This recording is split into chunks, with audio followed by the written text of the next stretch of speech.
അസ്സലാമു അലൈക്കും. എനിക്കറിയുന്ന ഒരു ചെറിയൊരു നോളജ് ഷെയർ ചെയ്യാൻ വേണ്ടിയിട്ടാണ്. മേക്കപ്പ് യൂസ് ചെയ്യുന്ന ആളുകൾക്ക് വേണ്ടിയിട്ടാണ് ഞാൻ ഈ ഒരു നോളജ് ഷെയർ ചെയ്യുന്നത്. നമ്മൾ യൂസ് ചെയ്യുന്ന സ്കിൻ കെയർ പ്രോഡക്ട്സ്, അതുപോലെ തന്നെ ഫേസിൽ യൂസ് ചെയ്യുന്ന ഫൗണ്ടേഷൻ, ഐലൈനർ, പൗഡർ, അങ്ങനെ ഒരുവിധം സിറംസ്, അതുപോലെ തന്നെ നമ്മൾ മെഡിസിൻസ്, പിന്നെ അതുപോലെ തന്നെ ഈവൻ നമ്മുടെ നെയിൽ പോളിഷ്, ഇതിൽ വരെ നമുക്ക് കെമിക്കൽസ് ഉണ്ട്. അത് നമ്മൾ വീട്ടിൽ ഉപയോഗിക്കുന്ന വെളിച്ചെണ്ണയിൽ വരെ, നമ്മുടെ ഹെയറിൽ നമ്മൾ ഡെയിലി നമുക്ക് ഒഴിച്ചുകൂടാനാവാത്തൊരു സംഭവമാണ്. അതിൽ വരെ നമുക്ക് എന്തുണ്ട്, കെമിക്കൽസ് ഉള്ളതാണ്. അപ്പോൾ നമ്മളൊരു ആവറേജ് കാൽക്കുലേഷൻ ചെയ്യുകയാണെങ്കിൽ 2 kilo yearly ladies, especially ladies, skin care products അതുപോലെ തന്നെ ഇങ്ങനത്തെ പ്രൊഡക്ട്സിൽ നിന്ന് നമ്മൾ 2 കിലോസ് കെമിക്കൽസ് ആണ് നമ്മുടെ ബോഡിയിലേക്ക് ഇൻടേക്ക് ചെയ്യുന്നത്. നമ്മുടെ ബോഡി എന്ന് പറഞ്ഞു കഴിഞ്ഞാൽ സെക്കൻഡ് മൗത്ത് മാതിരിയാണ്. അതായത് മൗത്തിൽ നമുക്ക് പിന്നെ അത് പോയി സ്റ്റൊമക്കിലൊക്കെ പോയിട്ടാണ് അത് വേറെ പാർട്സിലേക്കൊക്കെ പോകുന്നത്.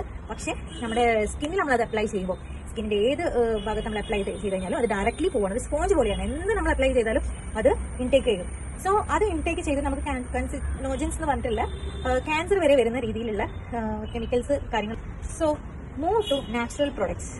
യൂറോപ്പ് കൺട്രീസിലും അതുപോലെ തന്നെ പുറത്തൊക്കെ ഇത് ഓൾറെഡി വെസ്റ്റേൺ കൺട്രീസിലൊക്കെ ഇത് സെറ്റായി. നമ്മുടെ ഈ ഒരു ഇന്ത്യയിൽ ആണ് ഇത് ആക്സെപ്റ്റ് ചെയ്യാൻ ബുദ്ധിമുട്ടായിട്ട് വരുന്നത്. ആളുകളെല്ലാം മേക്കപ്പിൻ്റെയും ഇതിൻ്റെയൊക്കെ ആയിട്ട്, അതായത് കെമിക്കൽ സബ്സ്റ്റൻസിൻ്റെ ബാക്കിൽ ആഡ് കാര്യങ്ങളൊക്കെ ആയിട്ട് ഇങ്ങനെ ഓടുന്നു.